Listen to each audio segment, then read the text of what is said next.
Okay, I'm going to show you how to use the Consandtrate crack filler.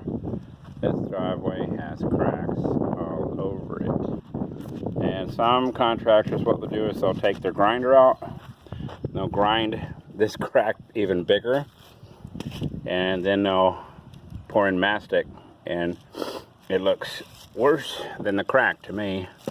So that's why we developed, after thousands of driveways, I put the cap right on the tip of the from the crack itself. Just work your way down.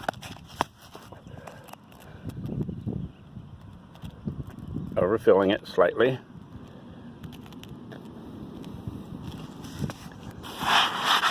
Brush it off. Spray with water.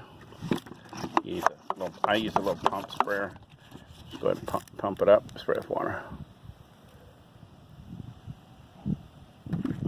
Just work your way down the crack. When I'm done, you'll have a little bit of, it'll recede just slightly. So you just go down and like a salt shaker. Just sprinkle it on top. Let it sit. If you want, you can kind of smooth it in, blend it and feather it in. So that's what it is. Now these big old cracks, what I do is that when I'm done and it dries, I have a clear matte sealer that I'll just spray over the top of them, and it'll last usually a couple years, depending on how much water gets across it and the temperature, the weather.